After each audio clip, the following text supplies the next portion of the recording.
pelo honroso convite. Para mim é uma honra e uma extrema satisfação estar compartilhando aqui com vocês esse momento um pouco do meu conhecimento acerca desse tema, do qual realmente acho que é uma das grandes paixões aí da minha atuação como cirurgião vascular. Então, eu fiquei de falar um pouquinho sobre acesso vascular e focar aí nos novos dispositivos e novas tecnologias, na verdade, que a gente dispõe na atualidade, tá? Eu não tenho nenhum conflito de interesse com essa apresentação. E aí, quando a gente fala um pouco aí das novas tecnologias, eu acho que fica uma maneira bem racional de eu tentar organizar essa apresentação em termos de novas tecnologias associadas à confecção de acesso, em relação à manutenção e finalizar um pouco aí falando sobre algumas perspectivas futuras, né? Eu acho que antes de falar de qualquer inovação tecnológica em termos de recursos técnicos, né, eu acho que eu não posso deixar de pontuar, e eu acho que essa é uma opinião que eu tenho muito bem formada, que a grande revolução tecnológica é filosófica e que ela vem ocorrendo aí nessas últimas 2 décadas em relação à mudança de manejo, de gestão e de visão do que representa o acesso dentro da vida do paciente com doença renal crônica dialítica, né? Então, eu acho que hoje nós saímos de um modelo engessado, né, que era o Fistula First, um modelo inicial, passamos pelo Fistula Not So First and Catheter Last, e hoje nós estamos no que eu tenho chamado aí, nas apresentações que eu tenho feito, do Fistula Not So First and Catheter Not So Last, resumindo nada mais do que a filosofia atual, que é de uma abordagem centrada no paciente, né? Então, isso a gente teve muito bem exemplificado na última publicação do Keidoki, de 2020, e que ele centra exatamente no conceito de longo prazo de acompanhamento desse paciente em termos de um planejamento de acesso vascular e numa abordagem que ela é completamente centrada no paciente. Então, a gente não tem mais o conceito de um acesso melhor que o outro, mas, na verdade, de um conhecimento técnico de vantagens e desvantagens dos diversos tipos de acesso, desde fístula nativa, desde fístula com prótese, até a opção do permicate como um acesso definitivo. E aí nós começamos a entender, né, e isso, obviamente, foi um processo longo, é um processo contínuo de aprendizagem, da gente tentar particularizar isso aí para cada paciente. Acredito muito nessa filosofia, né, de particularizar, principalmente os especialistas. A gente tem que desenvolver esse conhecimento, a gente tem que particularizar. Nada pode ser engessado, eu acho que em nenhum campo aí da nossa vida, né, da nossa atuação. E a gente sai do modelo de adaptação do paciente ao acesso ao modelo ideal, que é exatamente o de adaptação. Eu estou no meio da aula, não. Estou no meio da aula, não. Desculpa. Lívia, estou no meio da aula. Acontece, não se preocupe. Estava sozinho e chegou aqui. Enfim. Então, a gente sai desse modelo de adaptar o paciente ao acesso ao modelo ideal, que é, na verdade, você adaptar o acesso ao paciente. E aí vai variar, obviamente, de acordo com as características do acesso e com as características principais do paciente, e vão não só características anatômicas, mas as características psicológicas, as características em termos clínicos, né? E esse ajuste tem que ser muito fino e, obviamente, atingir o objetivo final, que é promover qualidade de vida, né, no curto, médio e longo prazo para esse paciente. Então, quando a gente fala um pouquinho aí de novas tecnologias a respeito de confecção de acesso, eu acho que os 2 principais pontos aqui para a gente falar, que a gente tem, que está em muita discussão na atualidade, em relação aos dispositivos de confecção endovascular, né, que eles têm denominado como endo-AVF, e um pouco sobre o que a gente tem de novo em relação a recursos para a confecção de novos acessos vasculares, né? Então, aqui exemplificados acima, um exemplo aqui de uma fístula percutânea. Nesse tipo de dispositivo, esse tipo de técnica, você tem dispositivos específicos, né, que vão promover uma anastomose normalmente, ou por geralmente associado a uma técnica de radiofrequência, né? Através de uso ou dispositivos específicos, né? Percutâneos, ou através de catéteres, como eu vou detalhar mais à frente. E os novos enxertos, eu vou detalhar principalmente as duas grandes tecnologias aí. Uma que a gente já tem disponível aqui no Brasil, né, que é o enxerto de canulação precoce, PTFE, como a gente consegue observar aqui à direita. A grande característica é exatamente o fato dele dele ser multilaminado, né? Então, ao contrário de um PTFE convencional, que é unilaminar, esse PTFE ele consegue ser puncionado precocemente, sem extravasamento, né, sem a formação do hematoma, e não se precisa aguardar aquele período de integração da próstata, que geralmente dura de 10 a 14 dias. Né? Então, o objetivo, obviamente, disso vem a beneficiar pacientes que precisam do início precoce, né, sem catéter ponte, e evitar sempre uma maior longevidade do período do catéter. E o Ilmacite, que é na verdade, a prótese com a bioengenharia, né? Então, em relação ao endo-OVF, aqui eu acho que essa imagem ela exemplifica bem essa transição, né, que está ocorrendo aí da fístula convencional, da fístula aberta, né? Então, exemplificado ali pelo Prolene. Aqui para a direita, que são os dispositivos percutâneos, e aqui exemplificado por um deles, que eu vou detalhar mais à frente, que é o Wavelink, que é um dispositivo endovascular, onde você faz com técnica realmente de angiorradiologia, né? E através disso você faz a confecção da anastomose e a fístula sem necessidade de cirurgia aberta, né? E aqui a gente consegue ver desde as opções tradicionais, né, até as opções atuais, envolvendo aí, obviamente, opções da fístula percutânea, como a gente vai ver, não são todos os pacientes que são elegíveis para uma fístula percutânea, né? Então, em relação, acho que o primeiro dispositivo, que é o Wavelink, e aqui exemplificado, então, é um dispositivo que ele é caracterizado por 2 catéteres. Então, e esses catéteres, eles têm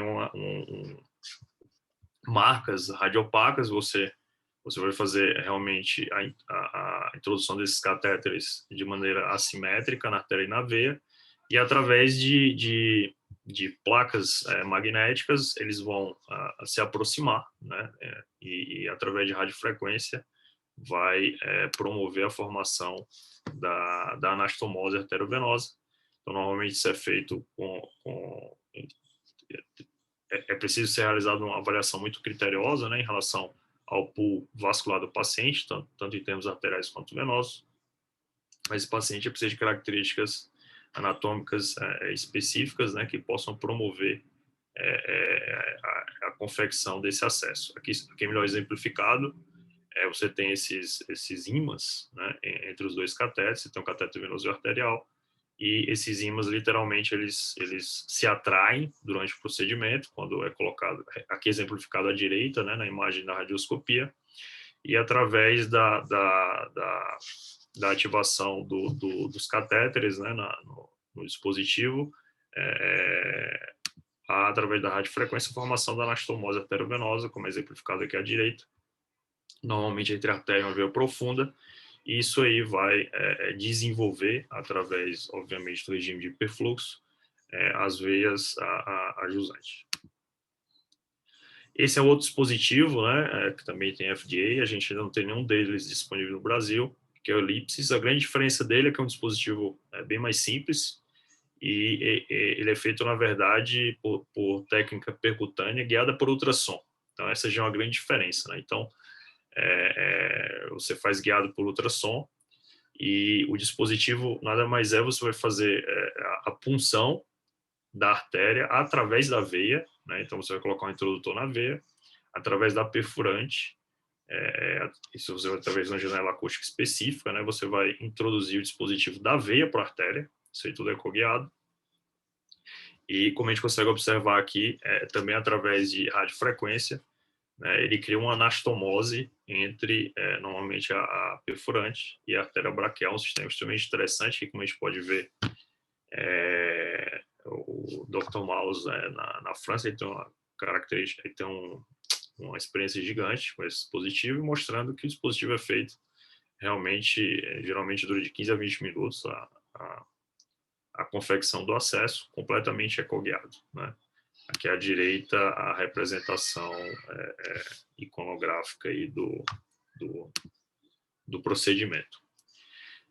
Em relação a resultados, esse aqui é o Everlink, na verdade o nome atual, esse foi o primeiro modelo, né, do dispositivo, atualmente o nome dele é Wavelink, e aqui é o Trial, onde o trial foi feito utilizando esse dispositivo, foi o NEAT, que é o Novel Endovascular Access Trial. Aqui são alguns resultados da sua publicação, né, demonstrando aqui exatamente, foi um estudo de braço único, multicêntrico, e o objetivo desse estudo foi exatamente analisar esses pacientes em termos de eficiência e segurança do dispositivo. E foi uma taxa de sucesso extremamente alta, né, acima de 80%. E hoje, quando a gente para analisar os dois dispositivos, existe realmente diferenças em termos de tempo, em termos de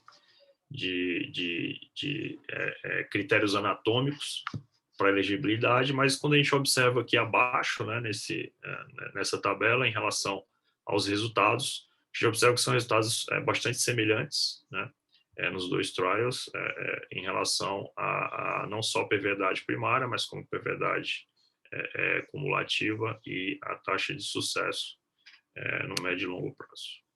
E quando a gente compara isso aí com a fístula aberta, né? Então, acho que isso aí é o grande, acho que é um grande questionamento e que hoje é motivo de grandes debates aí nos eventos internacionais, né? Então, hoje o que se observa é que uma das grandes diferenças, obviamente, é custo, né? Então, e aí eu não me refiro, como já chama a atenção aí, nesse gráfico, o custo da fístula aberta parece ser bem maior, né? Isso que a gente tem que ter cuidado, porque isso aqui é dentro de uma realidade que não é a nossa, né? Primeiro ponto. E segundo, que quando eu falo de custo, em relação ao custo do dispositivo, é extremamente caro. Esses dispositivos mesmo nos países do primeiro mundo, e eu estou falando principalmente quando a gente fala de países do continente europeu e nos Estados Unidos, esses dispositivos eles não são cobertos, né, pelas seguradoras em geral, e normalmente os pacientes que optam por fazer esse tipo de procedimento ainda na opção privada, né, com os custos, mesmo lá, um custo relativamente alto, né, em relação à fístula convencional. Agora, o que chama atenção em relação a algumas publicações aparentemente uma taxa menor de intervenção. Isso é, obviamente, em relação à manutenção do acesso, porque um dos pontos também que difere bastante é que, como essa anastomose ela é feita por via percutânea, normalmente você precisa de procedimentos adicionais para conseguir maturar esse acesso. Isso aí, num número bem maior do que na fístula convencional, não está detalhado aqui nessa imagem, mas é uma coisa importante a ser mencionada. E em relação ao custo, obviamente, se você faz menos intervenções anuais para manter, normalmente o custo de manutenção desse acesso possa ser menor. Esses são alguns pontos interessantes aí para debate em relação a essas duas técnicas. Em relação a novos enxertos, eu vou falar um pouquinho aqui sobre o enxerto, o Humanside, que é exatamente um enxerto um enxerto feito através de bioengenharia, extremamente interessante. A ideia disso aqui, obviamente, é criar um dispositivo que tenha uma maior durabilidade e menos taxa de infecção, né? Então, aqui são duas imagens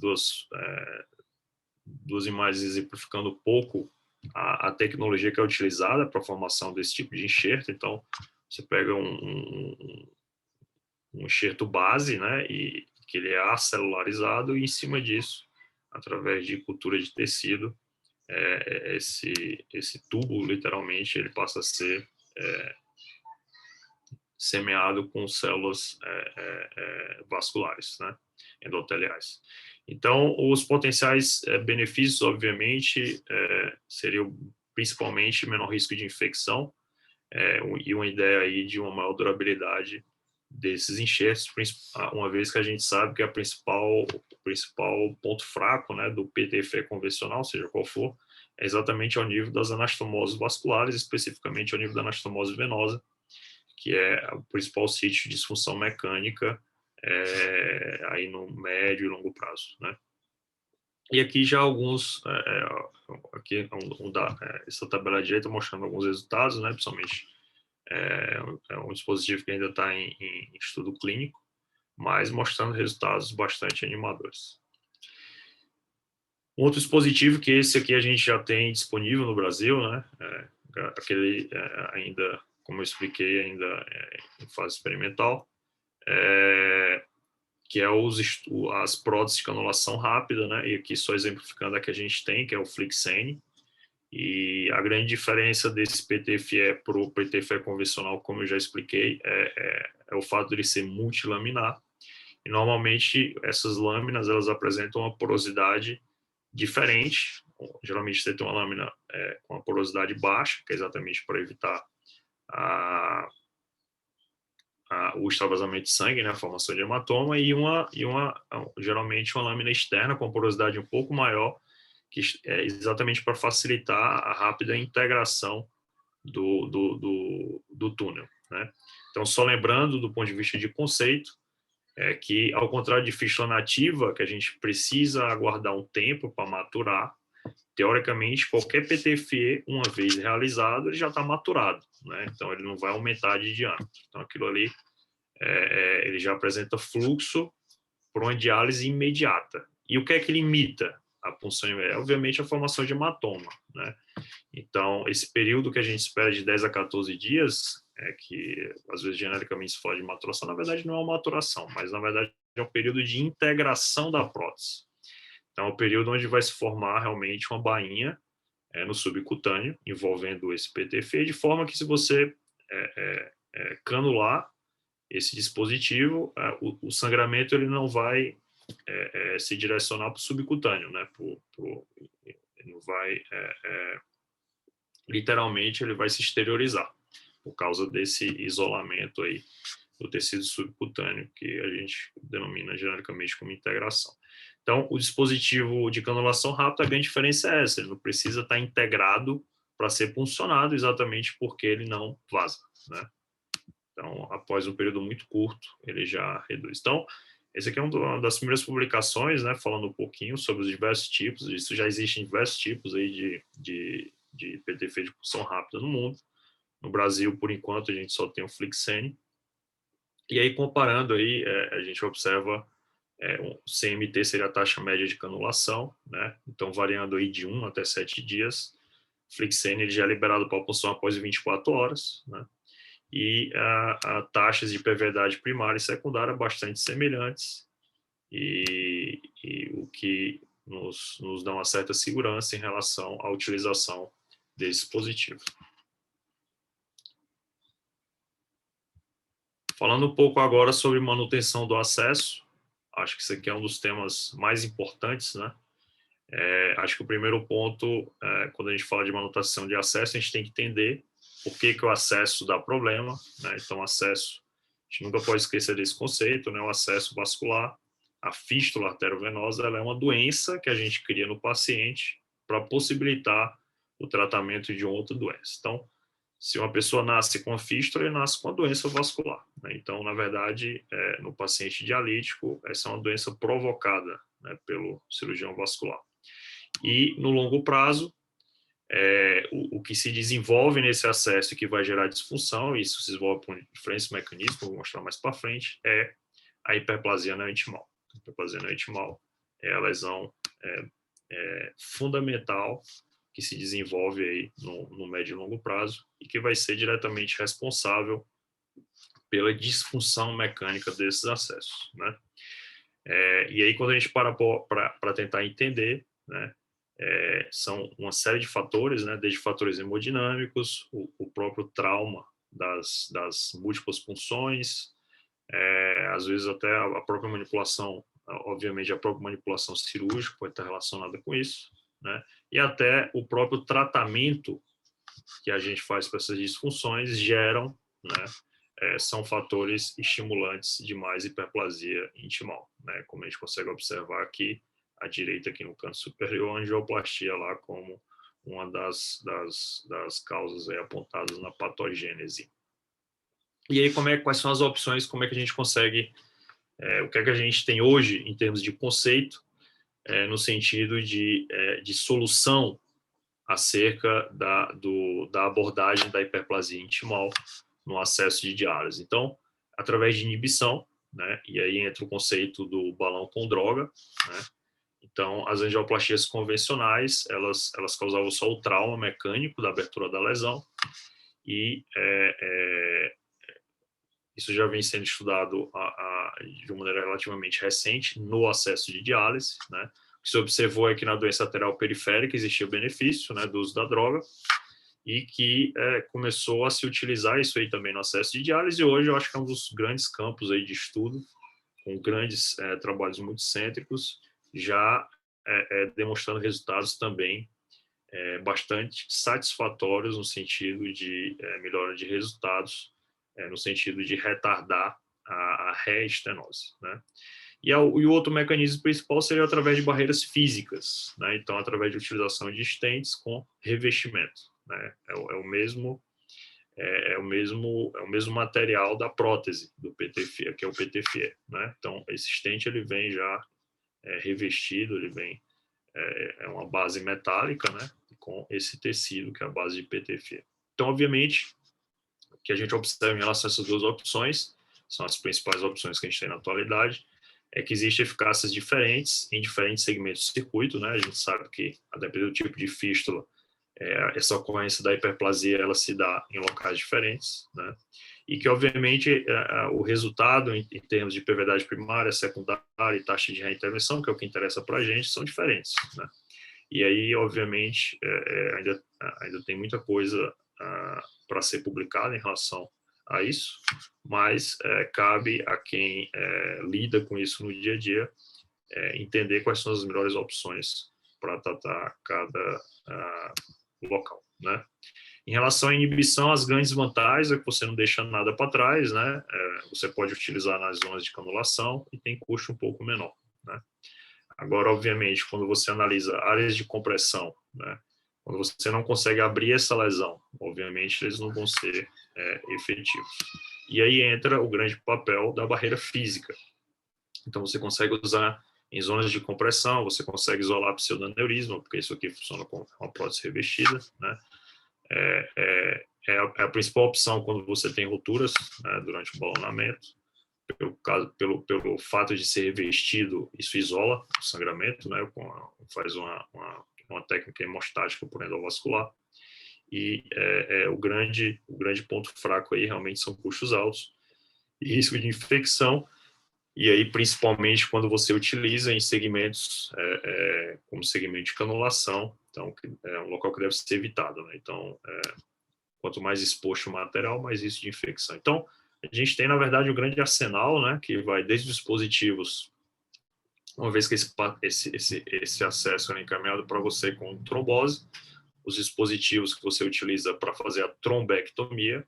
Uma vez que é realizada a trombectomia, é obrigatório a caracterização da causa dessa trombose. Então, a trombose, em mais de 90% dos casos, ela é secundária a uma lesão-alvo, a uma lesão subjacente, a uma hiperplasia intimal que gera uma estenose grave e que causa essa trombose, né? Raramente é uma trombose pura, né, por hipotensão ou por alguma trombofilia, né? Então, esse conceito é extremamente importante. Então, uma vez que a gente faz a trombectomia, então, tem diversos dispositivos para isso hoje em dia, você define a lesão-alvo e aí, dentro disso aí, você vai se utilizar desse arsenal, que são os balões, ou balão com droga, idealmente, ou os stents revestidos para o tratamento disso aqui. Então, aqui é um exemplo de um desses dispositivos. Você tem os dois principais hoje, o Tonix e o Impact, em termos, obviamente, de acesso de diálise, né? Um da Bajul da Medtronic, e aqui mostrando o que se espera de resultado em relação a isso aí. Lembrar que o conceito também é muito importante, né? O tratamento ele é feito por um balão convencional. A ideia do balão com droga é simplesmente retardar o processo de hiperplasia intimal, né? Então, isso é extremamente importante, porque se você não trata de maneira adequada com balão convencional, e quando você fala tratar de maneira adequada é exatamente o preparo da lesão, né? Então você tem que abrir ela de maneira adequada, e aí você impregna aquela droga na sequência exatamente no intuito de tentar obter um resultado por um tempo mais prolongado, né? Então, idealmente, hoje o tempo-alvo que a gente tenta trabalhar em termos de reintervenção é uma intervenção anual, né? Então, trabalhar com esse horizonte aí, eu acho que seria bastante interessante. Aqui alguns resultados, né? Acho que os dois principais trials, que é o Impact AV Trial e o Lutonix, mostrando realmente melhora do grupo do braço do balão farmacológico em relação ao convencional, né?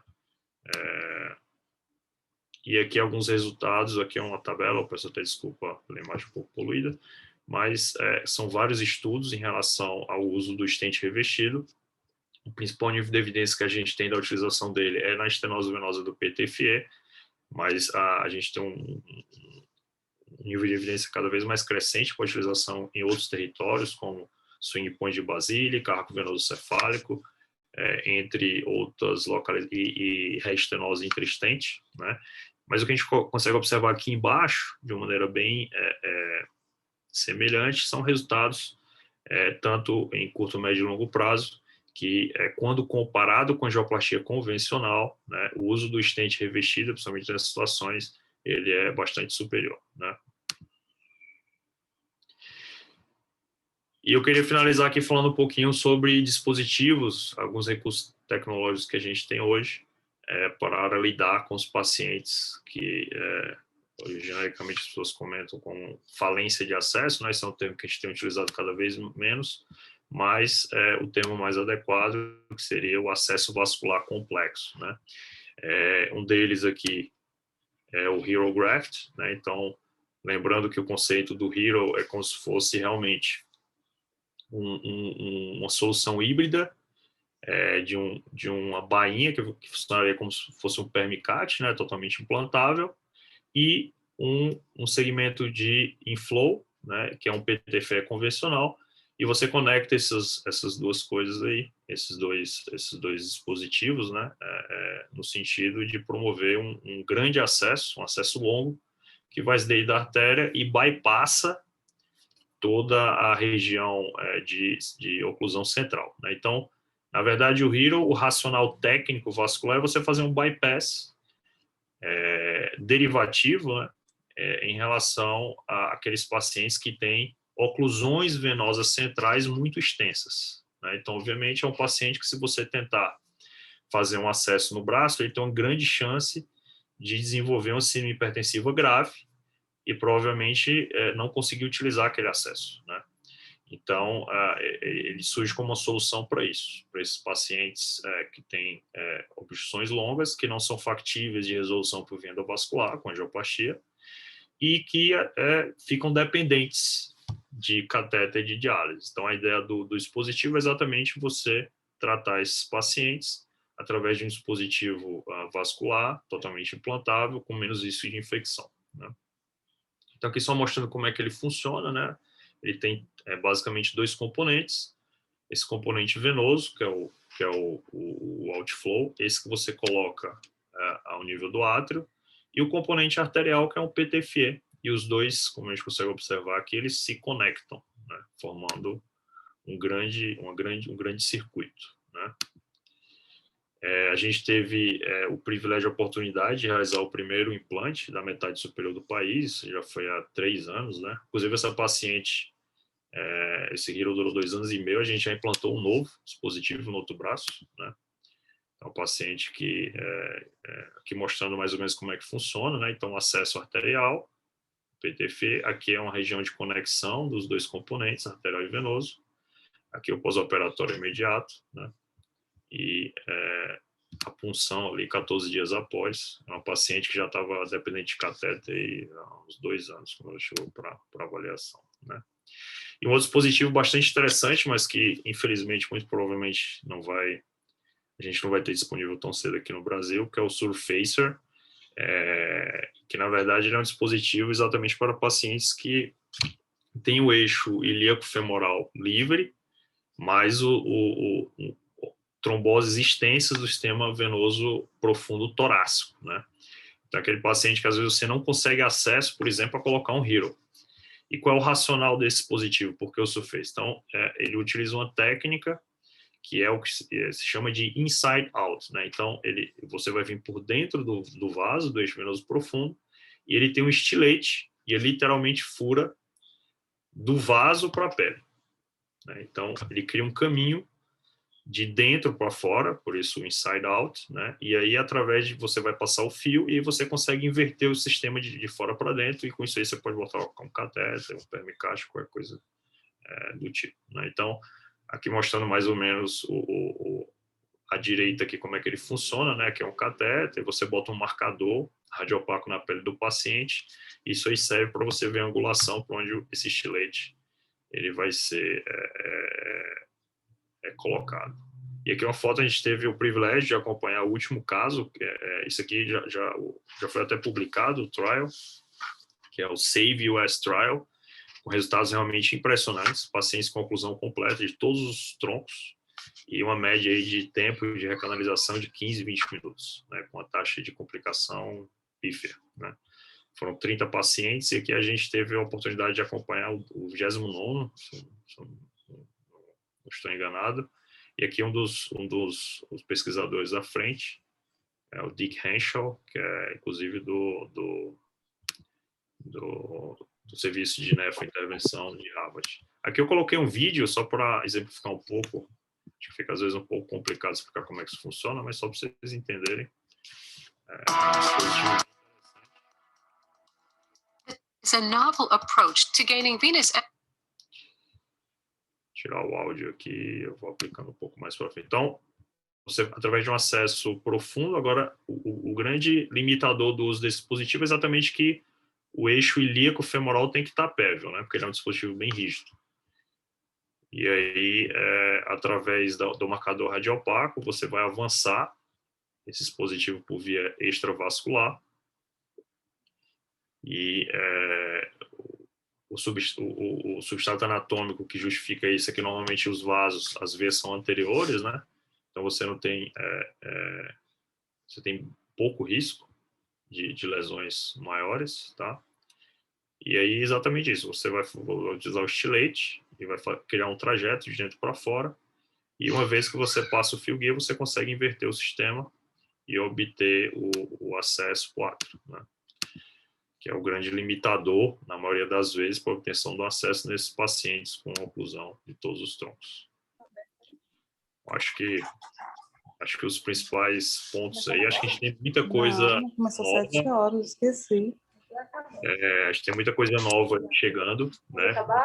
Dispositivos que ajudam em maturação, dispositivos que ajudam em granulação, e uma série de novas tecnologias no intuito de reduzir hiperplasia intimal, inclusive em cirurgia aberta, né? Algumas para aplicação tópica na hora do procedimento, mas todos ainda em fase de experimental, né? Então ainda com pouca perspectiva de uso na prática. Mas e uma outra coisa que também que me impressionou bastante no último evento americano que a gente foi, são as novas tecnologias também para a monitorização de acesso, né? Então, principalmente com essa nova onda aí de home hemodiálise, né? Então, cada vez mais a gente tem visto frentes nos Estados Unidos de desenvolvimento de tecnologia para avaliação à distância desses pacientes, né? Então, isso foi uma coisa que me deixou bastante impressionado. Então, alguns braceletes que o paciente coloca na fístula e que, literalmente, a clínica acompanha esse paciente de casa, e através de ondas ele consegue perceber se está tendo disfunção ou não e onde está tendo a disfunção, além de transmitir aí, obviamente, pela nuvem, aí, com uma série de informações clínicas do paciente, inclusive glicemia, potássio, pressão, coisa bastante interessante. literalmente você tem um paciente na mão. E eu acho que é um período bastante empolgante que a gente está vivendo em relação a essas intervenções em acesso de diálise. Mais uma vez, eu gostaria de agradecer, espero que tenha sido proveitosa a aula, e vou abrir aí para o Thiago começar aí os comentários e fico à disposição para responder perguntas. Muito obrigado. Beleza, Thiago. Excelente apresentação. Eu acho que uma característica muito peculiar dos cirurgiões vasculares é a criatividade, porque são várias soluções assim que a pessoa tem que realmente pensar fora da caixa, né? Esse vídeo explicando o Surfacer é fenomenal, porque realmente só falando e não exemplificando é difícil da gente conseguir abstrair a técnica que foi imaginada aí, né? Bom, eu queria começar com uma pergunta e depois eu vou abrir para todos os colegas. Em relação à endo-AVF, né? Quais são as complicações assim que os colegas nos congressos internacionais falam? Porque, obviamente, né, a gente acompanha alguns médicos no LinkedIn e eles só colocam os sucessos, né, dos tratamentos. Mas da Endofav, né, o que relatam de complicação assim? Então, na verdade, tem uma curva, né, Thiago, de aprendizado. A gente está à beira aí de talvez ter o nosso primeiro dispositivo aqui no Brasil, que é o Wavelink, e o que se tem é uma curva de aprendizado nos primeiros casos, né? Mas de uma maneira geral a taxa de complicação é bem baixa, né? A taxa e obviamente os principais estão relacionados às vezes com uma seleção de casos, principalmente na curva inicial, né? Existe uma série de parâmetros, como eu expliquei. É claro que eu não detalhei que isso aí é motivo para uma aula, né, específica, Uhum. só para falar mas existe caracterização de veia, de artéria, tem que ter um diâmetro mínimo, e obviamente tendo como base isso que eu acabei de falar, você fica fácil de entender algumas complicações, né? Então, vasoespasmo, perfuração arterial, mas de uma maneira geral, o dispositivo ele é bastante seguro, né? E o tempo que você leva para fazer o procedimento, ele reduz realmente vertiginosamente aí com a prática, né, com a curva de aprendizado. Agora, um ponto que sempre chama bastante atenção em relação aos procedimentos adicionais que muitas vezes você tem que fazer.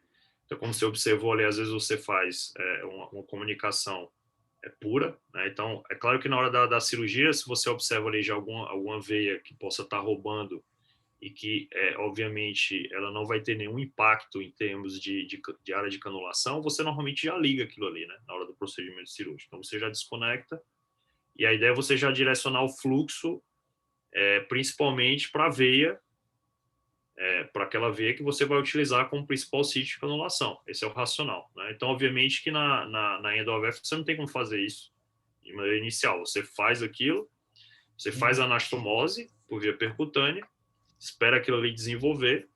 Às vezes ele não desenvolve de maneira adequada, então é uma taxa, se não me engano, de até 30% a 40% de necessidade de intervenções, e com a intervenção, normalmente você vai ter que entrar ali e embolizar possíveis ramos de fuga, colaterais de fuga, e obviamente que isso é um custo altíssimo, né? Então você imaginar ali uma mola, até a nível dos Estados Unidos isso é caro, então imagina aqui no Brasil, né? Uhum. Então esses são alguns pontos que eu acho que, a não ser que a tecnologia, obviamente, ela barateie muito, talvez venha a limitar muito a sua utilização aqui no nosso meio. E eles descrevem mais síndrome de roubo por causa dessa técnica ou não, de Não, roubo de fluxo? Não. não. Legal. Tá bom. Ah, só aproveitando já para também não perder o fio da meada aqui, outra complicação que eu queria saber em relação aos balões farmacológicos, tem relatos assim de casos de anafilaxia, alguma coisa assim por causa das medicações ou é algo que não se comenta? Não, sendo bem sincero, nunca vi nenhum relato, desconheço, Thiago. Hoje, em acesso de diálise, eu acho que da maioria das intervenções periféricas, a gente tem basicamente uma droga, que é o paclitaxel. Uhum. Então, assim, como vocês, não sei se deu para observar, que eu passei um pouco rápido, mas a quantidade de droga no balão é muito pequena, né? Então, a ideia é que aquilo aí tem um efeito basicamente loco-regional. Entendi. Perfeito.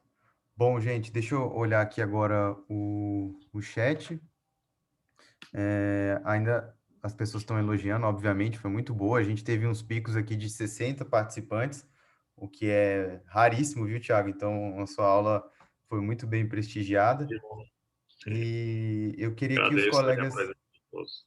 ficassem à vontade aí para comentar, para perguntar, se quiserem ligar o áudio, fiquem à vontade aí. Os que são mais. Eu gostaria, o doutor Edson, se o senhor puder fazer algum comentário, para mim ia ser bem interessante, com toda a sua vivência e experiência, doutor Francisco, o doutor Fabrício também. Fiquem à vontade aí para os comentários, por favor. Eu queria elogiar o Tiago, mas tinha uma exposição espetacular, Tiago. Coisas que eu nunca imaginei ver na minha frente. Eu me formei há 43 anos e venho lutando aí. Eu sou da época pré-acesso vascular, né? Externo, né? A gente tinha que pulsionar uma femoral com um permiquete, com como é que chamava aquela agulha, uma agulha grossa, e devolver numa subclave, né? Então, depois já passamos pelo shunt, artéria venosa, e depois veio a história da fístula. Mas eu não evoluí nem um pouco em termos do que você mostrou, né? Eu nunca imaginei que fosse ver isso. Outro dia, uma colega nossa, ex-residente, hoje ela é staff lá, ela mostrou esse acesso vascular, que é espetacular, essa coisa de magnetismo, né? De formar uma fístula sem abrir o paciente, é um negócio assim que eu não consigo nem imaginar. Então, eu queria te perguntar, Tiago, o que está disponível hoje aqui no Brasil, né? Você mostrou tanta coisa que você diz que lá mesmo, lá fora, é caro, né? O que está disponível no Brasil hoje de acesso vascular? Diferente, né? Inovador. Então, Thais, primeiramente, muito obrigado pelas considerações e muito obrigado pela pergunta. Hoje, aqui no Brasil, a gente já tem bastante coisa disponível, né? Então, eu acho que isso aí que eu apresentei, realmente, as opções de tratamento para fístula percutânea a gente ainda não tem, mas eu acredito que muito em breve teremos, né? Em relação a essas novas próteses, a prótese de punção rápida já é uma realidade, né? A gente tem e a gente utiliza bastante aqui em Brasília, a gente tem uma experiência muito boa, que é essa prótese Flixene. Acho que um grupo que a gente tem utilizado bastante é em pacientes idosos, né? Então, às vezes, pacientes idosos que já têm uma expectativa de vida um pouco menor, a gente já programa, já peça autorização dessas próteses e aí não precisa nem passar por catéter, nem por maturação. Então, implanta e o paciente já começa a utilizar no outro dia. A gente tem alguns casos desses aqui bastante interessantes. E às vezes em situações de urgência, né, que é um pouco mais complexo, porque é claro que o custo delas é um pouco maior e às vezes precisa dessa autorização do convênio, que é uma realidade diferente dos Estados Unidos. Então, nos Estados Unidos, o centro de acesso ele tem essa prótese disponível. Então, se o paciente às vezes chega na urgência dialítica, eles não colocam nem o PTF, não colocam nem o Permicat, perdão. Eles já colocam essa prótese e o paciente já... existe até alguns estudos já comparando o custo de prótese de punção rápida mais fístula versus Permicat mais fístula nativa, por que pareça.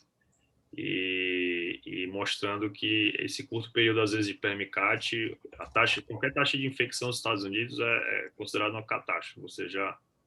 Você já acaba o budget anual de gestão desse paciente. Então, eles fazem de tudo para não deixar esse paciente nenhum dia a mais com catéter, né? Então, claro que é uma realidade americana, não estou dizendo que isso tem que ser igual no Brasil. Eu acho que a gente tem que evoluir muito em termos de conhecimento da nossa gestão, do nosso acesso, do nosso paciente, da nossa realidade, né? Mas é uma tecnologia bastante interessante. Em relação aos dispositivos endovasculares, a gente já tem isso aí tudo disponível no Brasil, né? Então, a gente tem revestidos, balão com droga, e o HeroGraph também ele já é disponível no Brasil, já tem como eu até apresentei no caso clínico, desde 2018. Então, hoje a gente tem realmente um arsenal muito grande aí para conseguir lidar com a complexidade, né, do acesso vascular no paciente com doença renal crônica dialítica. Muito obrigado, parabéns. Muito bom. O Edson, teve uma situação muito peculiar aqui no nosso serviço que o Tiago colocou essa prótese de punção rápida no paciente e tirou o permicate do paciente. Aí no dia seguinte o paciente chegou para dialisar com a prótese sem o permicate. E aí foi aquela coisa, puta merda, o cara tirou o permicate. E aí o pessoal ligando para o Tiago, como assim? Não sei o que. Aí ele falou, não, é isso mesmo, pode funcionar aí. Então foi cômico, assim, mostrando a nossa ignorância em relação a isso, mas é uma mudança de paradigmas. Então o paciente chega na clínica no dia seguinte do procedimento e você já está sem o permicate, então não tem aquele estresse também de daqui a quantos dias o paciente internar para tirar o permicate. Então, no mesmo tempo, coloca-se a prótese de punção rápida, tira o permicate, é bem interessante. Novos tempos, parabéns. Bom, alguém mais aí gostaria de comentar? Fazer alguma pergunta? Deixa eu olhar novamente aqui no chat. Acho que o Fabrício está se movimentando aí. E depois a Ionara. Vai lá, Fabrício. Como você intimou, eu vou, na verdade, elogiar o Tiago e dizer que de fato, o vascular é aquele profissional que a gente só liga para eles quando a gente está meio desesperado, na verdade, né? A gente começa os plantões. O Tiago, quando recebe um telefonema de um nefrologista, ele sabe que alguma fístula para ser salva nas próximas horas. Então, o Tiago realmente trouxe uma segurança muito grande para a nefrologia em Brasília agora, com esse olhar de um vascular que se preocupa com o acesso dialítico. Eu sou de um tempo que, anteriormente, quase que você tinha que encomendar qual procedimento ia fazer, a pessoa ia lá e fazia. Mas sem muito responsabilidade sobre a patência daquele acesso. Ele entregava uma fístula, mas a patência era um problema meio que da clínica de diálise ali, né? Ele não estava muito acompanhando. E de fato, inclusive, ele nos deixou preguiçosos, porque agora a gente confia nele. Eu tenho estudado pouco e eu também tive essa mesma experiência semelhante com essas PTFS de punção rápida, assim, mais rápido, já pode funcionar. E esse ainda não tinha tirado o permicate, mas o cuff instruiu e ele já estava quase saindo, eu amarrando ele lá com os pontos para ele não perder. E a Alessandra tinha falado, não foi o Thiago, mas foi o Eduardo, falou, não, esse PTFE é de punção rápida, a gente vai poder tirar logo ele. Então, na verdade, é um elogio e um agradecimento como nefrologista das inúmeras vezes que ele já tem salvado algumas fístulas lá da clínica, sei que de outras clínicas também. E é muito bom ver que tem um olhar para salvar essas fístulas, porque nossos pacientes vão ter longevidade enquanto eles tiverem bom acesso dialítico, seja um peritoneal ou seja o acesso vascular. E alguns de nós já experimentou ver um paciente por falência absoluta de acesso, eventualmente morrer em casa porque não tinha mais, foi impossível dialisá-lo, seja peritoneal, seja hemodiálise. Então, essas alternativas aí, de fato, nos trazem uma esperança de que cada vez isso, espero que seja raro ou que a gente não passe por isso tão cedo, né? Mas estamos sujeitos a isso e essas técnicas, de fato, nos deixam mais aliviados que ainda tem ainda tem soluções, né? Eu me lembro, eu não consigo achar, mas algum tempo atrás eu mandei até para um vascular, o Luiz Antônio Poti, um artigo que eu achei assim, mas eu estou procurando agora, botei os mesmos descritores, achei vários outros assim. Era mais ou menos desperate vascular access, assim, um caso desesperado do paciente crônico, já tinha falência de tudo quanto é acesso. E aí eu me lembrei que você falou da criatividade. Um criativo vascular achou um acesso de uma maneira assim desesperada e conseguiu patência por mais alguns meses e tal, até que conseguisse um acesso ali mais definitivo. E é a criatividade que tem mobilizado esses novos dispositivos, né, que o Thiago tem mostrado. Então, muito bom, parabéns, Thiago, e E fica aí o agradecimento como nefrologista interesseiro que vai sempre utilizar do seu serviço aí sempre que precisar. Um grande abraço. Então, obrigado aí pelas considerações, Luiz. Foi um prazer poder ajudar. E sei que você falou é bem interessante mesmo. Entra dentro do conceito lá de acesso complexo, né? Então, esse é um primeiro ponto que eu sempre gosto de falar e repetir e frisar bem, assim, que falência de acesso é muito, não vou dizer, é muito incomum, né? Então, às vezes as pessoas chegam muito paciente para mim com falência para implantar um Hero e o paciente sai com um PTFE no antebraço, né? Então, esse é um estigma que eu acho que o paciente tem que ter uma análise muito objetiva para você colocar que tem falência de acesso, primeiro ponto, né? E segundo é realmente a criatividade, realmente ela aflora exatamente dentro de situações extremamente complexas que a gente vive, né? Então, hoje a gente tem muitas opções. Eu acho que eu tive a oportunidade de dar uma aula sobre acesso vascular complexo, como é que a gente faz aqui. E hoje tem uma sequência, e acho que é um tema interessante, porque é exatamente o que você falou, né? É o desespero, né? Mas existe todo um racional técnico, e fica até dica, se vocês tiverem interesse, eu posso apresentar também essa aula numa oportunidade futura, mostrar realmente qual é o racional dentro desse paciente com acesso complexo, né? Quais são as opções que a gente tem, como é que a gente consegue trabalhar. Mas normalmente a gente tem ainda várias opções, né? E aí dentro disso aí o Hero é uma das opções exatamente para dar uma melhor qualidade de vida para esse paciente, né? E a gente desenvolveu também aqui, já tem acho que a equipe tem 3 casos, a gente não tem o Surfacer aqui, mas a gente desenvolveu uma técnica de punção direta de cava, né? A gente utiliza um marcador, um raciocínio parecido, mas invertido, né? E aí a gente tem 2 casos com o paciente também com tudo fechado, que não conseguiu recanalizar e que a gente conseguiu puncionar a cava direto. E aí não tem essa limitação de precisar ter um eixo, né? E a gente conseguiu colocar um Super Hero, que, na verdade é um Hero com uma prótese de canulação rápida, né? Você pode escolher a prótese. Então, um paciente que é impressionante, né? Ele sai de uma situação de não tem nada e no outro dia está funcionando pelo braço. E é uma situação realmente, assim, impressionante, assim, para você como senhor de acesso, acho que os nefrologistas que acompanham esse paciente, e é muito gratificante, assim, você ver a mudança que você consegue implementar na vida do paciente e de todos os profissionais, né, da equipe multidisciplinar que está envolvida no cuidado dele. Beleza, excelente. Tiago, teve uma pergunta que eu achei muito pertinente da Simone.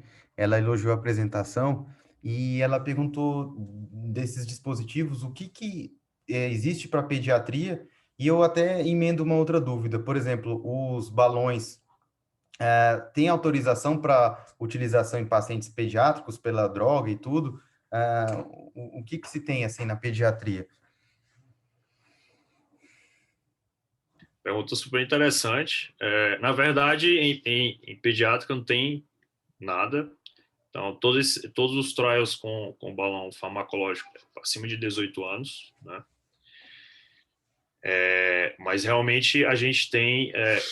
Existem alguns pontos aí que a gente tem que analisar. Normalmente, na faixa etária pediátrica, o que a gente vai usar é o balão de alta pressão, né? Então, existe sim essa possibilidade, né, da utilização do balão de alta pressão, as técnicas convencionais.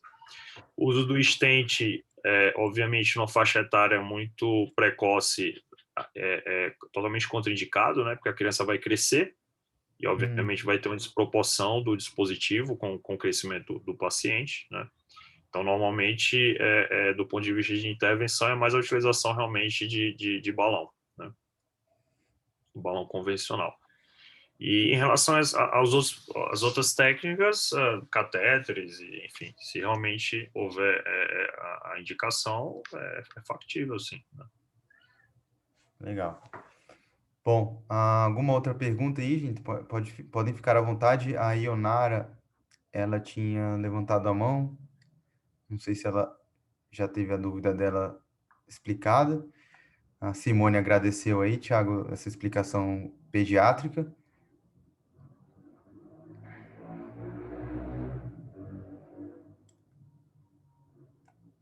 Bom, Thiago, enquanto não tem nenhuma pergunta nova, alguma outra consideração, assim, algum outro ponto novo de reflexão, algo que esteja sendo muito debatido aí nos fóruns vasculares, assim, alguma coisa que você acha que vale a pena dividir conosco?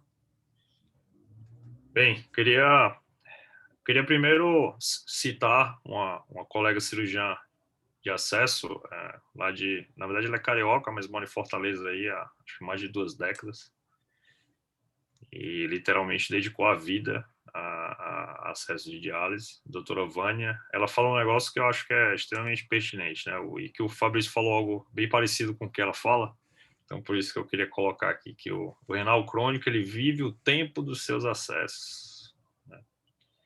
Então, eu acho que isso aí resume bastante tudo isso aí que a gente tem conversado tanto, né? Então,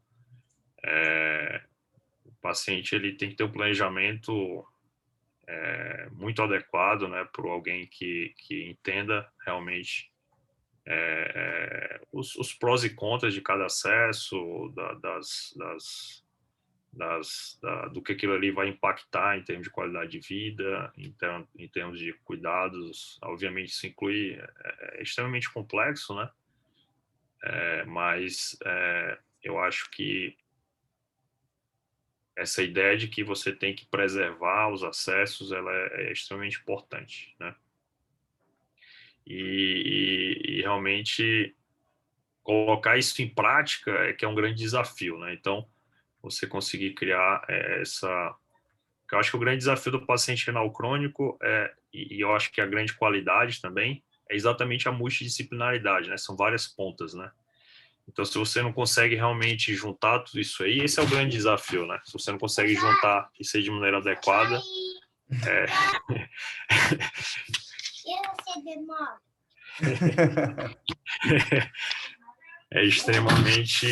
fica extremamente difícil de você obter êxito, né? Então, não adianta nada você estar numa ponta tentando fazer todo tipo de procedimento do acesso, e às vezes lá no dia a dia, às vezes para a canulada tem dificuldade, né? Isso é uma coisa que eu via muito, né? Às vezes o colega que lida com acesso ser impaciente, né, com esse ponto. E na verdade, eu vejo exatamente o contrário, né? Porque se eu faço um acesso que ele não está promovendo facilidade e qualidade de vida do paciente, esse acesso para mim é disfuncionante. Não adianta. Mas o frame tudo está ótimo.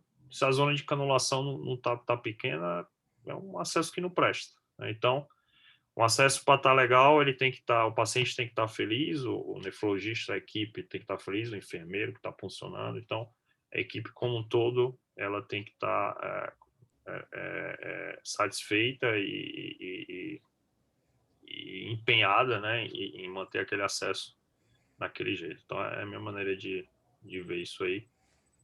E eu acho que é assim que pelo menos assim, as pessoas que querem lidar com acesso, é como eu acho que tem que ser, e é como eu tento demonstrar isso na prática, no dia a dia, na minha atuação, como deve ser feito. Excelente. Pode falar, doutor Edson. Tiago, o que eu constato ao longo de todos esses anos que eu venho trabalhando em nefrologia é que 80%, 90%, em alguns lugares até 100%, nós temos um grupo chamado Nefrofórum, que são 792 nefrologistas do Brasil inteiro. E volta e meia a gente pergunta qual é o percentual de pessoas que entram em diálise com catéter, né? E quantos entram com uma fístula já confeccionada. O que eu vejo é que, na minha experiência, mais de 90% entram com catéter. E mesmo entre os americanos, eu tenho um slide que eu sempre mostro em aula, é que 80% dos pacientes nos Estados Unidos ainda entram com catéter, né, na primeira diálise.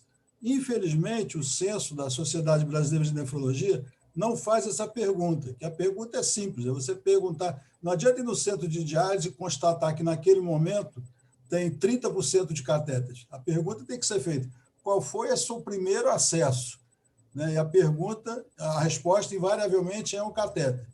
Então, eu quero saber, eu estou te conhecendo hoje, mas vejo que você não deve ter nem 30 anos, então você tem pouco tempo de formado. Na sua experiência, a maioria dos pacientes que você coloca acesso já vem com um cateter pendurado no pescoço ou na perna e que nunca souberam o que é hemodiálise, é o chamado late referral, né? O encaminhamento tardio ao nefrologista.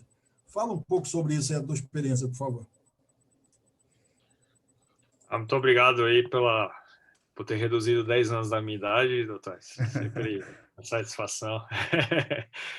Então, isso é um ponto muito interessante que você está colocando, porque isso só demonstra como é importante a formação de times, né, de gestão de acesso. Não tem jeito, né? Se você não tem um time de referência e um guideline de gestão muito redondo e muito bem amarrado, invariavelmente esses pacientes, às vezes, eles acabam, mesmo pacientes, isso é interessante. Primeiro que na prática, realmente, a maioria dos pacientes acabam entrando com catéter. Então, respondendo inicialmente a sua pergunta. E segundo que, às vezes, você observa até pacientes que acompanham de longo prazo, às vezes eles perdem o time, né, e acaba necessitando de um catéter para iniciar a terapia dialítica. Então, realmente, você ter esse encaminhamento precoce, ele é extremamente importante já para uma avaliação. Na realidade brasileira ainda é um pouco mais complexo na americana, né? Porque, como eu expliquei, lá os centros de acesso, o paciente chegou, eles operam, né? Então não precisa pedir autorização, não precisa esperar, não é assim que funciona lá. Então é um sistema de bundling, né? Então é tudo empacotado e ele fez o procedimento, ele vai receber dentro da indicação específica, né? Então, seja um resgate, seja um hero, seja uma prótese, seja lá o que for, ele vai fazer aquilo ali e vai receber um valor de pacote lá pré-acordado. Aqui tudo passa por autorização, então tudo é mais lento, né? Então você consegue fazer uma fístula nativa aqui, aí vai pelo menos um mês às vezes. E infelizmente os nossos convênios e seguradoras eles ainda não têm expertise realmente para lidar e para gerir acesso de paciente renal crônico. É impressionante. Então, você vê, às vezes, quando eu cheguei aqui em Brasília, era comum o paciente ficar um mês internado esperando autorização para implantar um PERMICAT. Veja bem, você vê uma completa esquizofrenia, né? Deixar um paciente um mês internado esperando autorização para botar um dispositivo que não é a primeira opção. Então, assim, um mês de custo hospitalar e, assim, só tive procedimento que eu lembro, no primeiro ano aqui, o paciente chegava e implantar o catéter e dava alta. Nossa, foi um ano de glosa, assim, foi impressionante o trabalho que realmente você teve que fazer, conversando, explicando, e no final das contas, em benefício do paciente e das próprias seguradoras, né? Um custo muito menor de lidar assim. Então, assim, você observa que não tem muitas vezes não tem uma linha de comunicação, né, entre o profissional e essas autogestões, e realmente os modelos que existem hoje são extremamente ruins para todos os envolvidos, eu não tenho dúvida nenhuma, e principalmente no que se refere à questão de acesso. Então, o jeito que funciona hoje, eu acho que tem que mudar radicalmente, né? E, assim, eu quero aproveitar também a oportunidade aqui, o Thiago tinha colocado, existe um evento que a gente organiza, eu sou um dos criadores e organizadores, que chama SAVE, acho que o Thiago já teve a oportunidade de participar, que é o Simpósio de Acesso Vascular e Endovascular em Nefrologia, né? Então, o nome é exatamente na analogia de salvar, né? Então, SAVE. A gente já teve, o primeiro foi aqui em Brasília, o segundo foi no Rio, e ano passado acabou que, em decorrência da pandemia, não foi possível a realização, a gente acabou realizando online, e esse ano está previsto a realização da terceira edição, que vai ser em Salvador. A gente vai para o Nordeste esse ano. E, obviamente, é um evento focado 100% nisso, em nefrologia, em acesso de diálise. E eu acho que é um evento bem construtivo. Ano passado a gente contou com alguns convidados internacionais, então é muito interessante essa interação do nefrologista com o cirurgião de acesso, com o radiologista, e para discutir aí também um pouco da nossa realidade em frente à realidade desses outros locais, né, Estados Unidos, Europa, enfim. Então, acho que deixar aqui o convite para todos vocês. E tendo mais informações aí, eu coloco aí nos grupos. Eu acredito que o Thiago pode repassar para todo mundo. Muito obrigado. Não, Thiago, vai ser um grande prazer para mim e eu vou falar pessoalmente com o presidente da Sociedade Brasileira de Nefrologia para ele divulgar esse evento, porque realmente tem coisas muito boas acontecendo que muitos nefrologistas não estão cientes. Então, esses conhecimentos aqui divulgados hoje, e eu fico muito feliz que essa aula está gravada, a gente vai difundir ela aí via YouTube, via grupos de WhatsApp, e realmente são coisas peculiares. Nefrologistas de outras partes do mundo, o nefrologista médio de outros países do mundo não sabe isso, que esses conhecimentos que você divulgou aqui, então a gente fica sendo privilegiado de ter acesso a essas informações aí, graças ao seu compartilhamento de conhecimento. Bom, são 8h17, então vou encerrando aqui a nossa reunião, foi muito boa. Pode falar, doutor Edson. Isso aí que você falou, eu tenho feito, estou meio viciado em fazer uma lista de uma série de palestras, né? Eu tenho pelo menos umas 3 suas e eu difundo isso para várias pessoas. Essa palestra da SBNDF vai estar disponível quanto? É 24 horas? Mas olha, se a minha filhinha não me atrapalhar, que nem o filho do Thiago está pedindo atenção aí, em umas 2 horas já está na rede. Já tem gente me pedindo aqui. Tá, não, logo antes da meia-noite está aí o seu celular. Obrigado. Beleza. Não, legal, eu me coloco à disposição. Acho que eu deixei até meus contatos também na apresentação. Enfim, o Thiago pode compartilhar. Costumo brincar que meu celular é que nem Uber. Então, eu entrego para todos os meus pacientes, todos os colegas médicos, nefrologistas, familiares. Então, eu acho que essa acessibilidade é fundamental no manejo de pacientes complexos e graves. E realmente, eu sempre coloquei isso em prática aí no meu dia a dia. E, antes de finalizar aí, mais uma vez, gostaria muito de agradecer pela oportunidade e fico 100% à disposição, se tiver algum tema interessante que vocês queiram agregar. Parabenizar a iniciativa da SBNDF e por ter integrado esse tema, que eu acho que é extremamente importante, né, para o trabalho conjunto na prática e para o benefício dos pacientes. Perfeito. Beleza, gente. Obrigado a todos aí. Boa noite. E em 15 dias teremos mais uma sessão das nossas reuniões científicas. Tchau. Até logo. Boa noite.